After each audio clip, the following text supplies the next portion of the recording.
Hermanos, es la 20ª semana del tiempo ordinario. Buenos días. Concretamente el día lunes. Y vamos a tener como primera lectura al libro de los jueces. Los jueces eran personajes carismáticos, inspirados por Dios, que servían muchas veces de mensajeros, de salvadores, de profetas, etcétera, etcétera. Dice el libro de los jueces que muy pronto el pueblo empezó a alejarse de Dios, a darle la espalda y lo traicionó yéndose con Baal, con los cultos cananeos, con otros dioses. Y entonces literalmente dice que Dios los castigaba permitiendo que estos pueblos vecinos los oprimieran y les hicieran daño.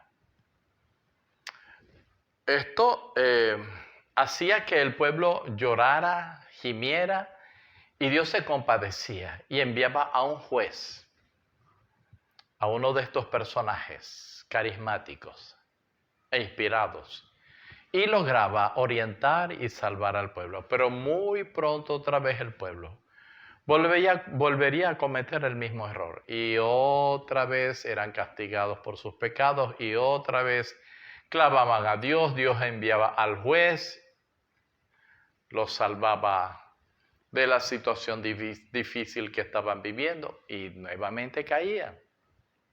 Amigos míos, porque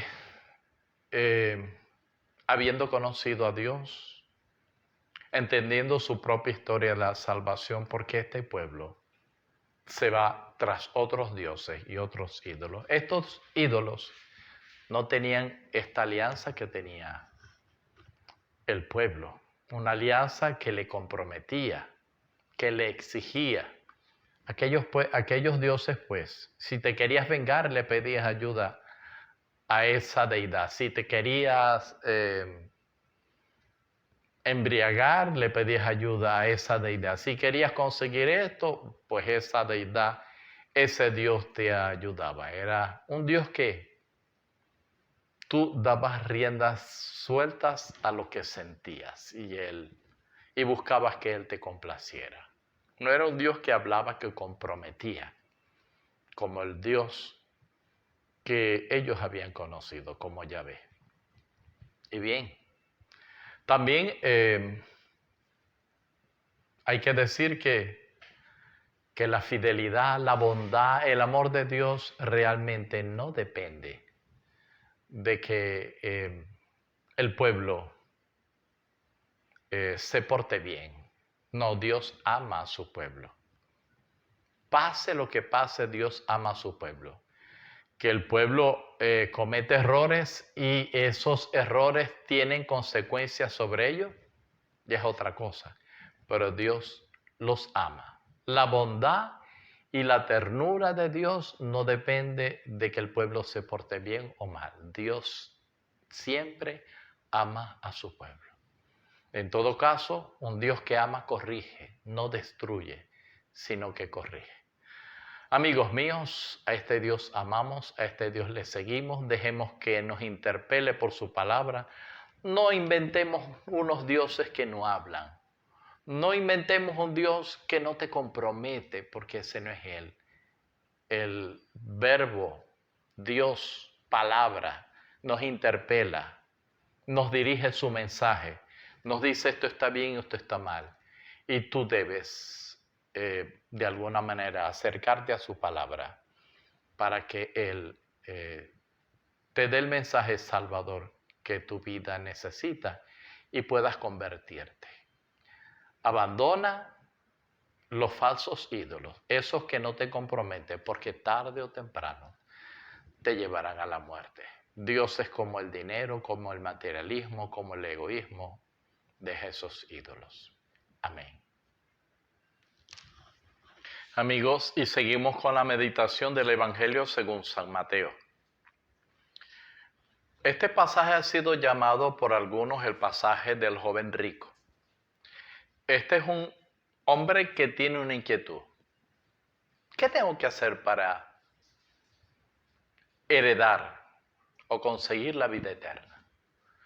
Inquietud que pienso que todos nosotros hemos tenido en alguna ocasión, pero a veces esa inquietud se diluye en medio de muchas otras inquietudes que tenemos en la vida y que a veces son inquietudes banales, a veces son inquietudes materiales, a veces son inquietudes egoístas y de cualquier otro calificativo.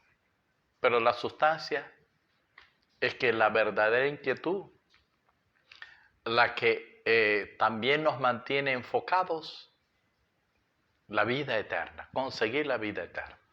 Y bueno, Jesús le dice, pero el criterio son los mandamientos, ya lo sabes, tienes que cumplirlo.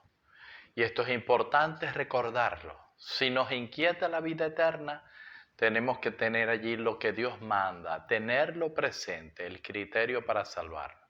Aunque sabemos que es una manera de decir por este camino, pero la gracia, el Evangelio y Jesucristo es quien te salva.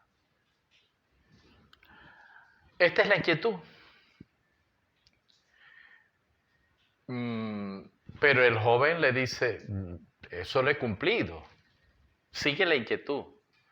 Jesús advierte que hay algo más. Y entonces Jesús hace una propuesta. Una propuesta que ya se le había hecho a otras personas y que fue una propuesta que algunos de ellos, como los discípulos, aceptaron. Bueno, vende todo lo que tienes, da tu dinero a los pobres y sígueme. Sígueme. Eso lo hicieron los discípulos, los apóstoles, pero cambia el hombre que estaba muy inquieto y la inquietud se le diluyó en la tristeza. ¿Por qué? Porque estaba apegado al dinero, porque no veía la manera de sacrificar todo lo que él tenía para hacer lo que Jesús le estaba diciendo. La propuesta fue rechazada. Empezó la inquietud, pero la propuesta fue rechazada. ¿Por qué? Porque la respuesta, evidentemente, no de palabra, pero sí con hechos, fue no. No.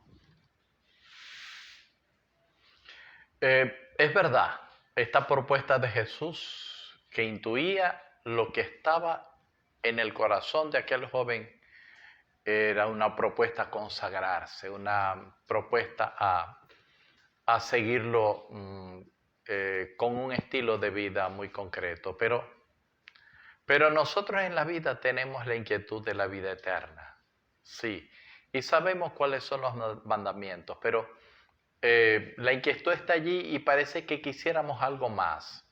Y aunque tú no vayas por el camino de la vida consagrada como sacerdote o como religiosa, tienes inquietudes y Dios te hace propuestas. Bueno, evangeliza donde trabajas, evangeliza en el lugar donde estudias, ayuda a estas personas, visita a estas personas, a las deprimidas, a las tristes, alégralas, ayuda a los pobres, catequiza. Y a veces, como el joven rico, te complicas y no eres capaz de sacrificar y de aceptar la propuesta que te hace Jesús. ¿Cuál es tu inquietud? ¿Cuál es la propuesta que te hace el Señor? ¿Y cuál es tu respuesta? Dios te bendiga en el nombre del Padre, y del Hijo, y del Espíritu.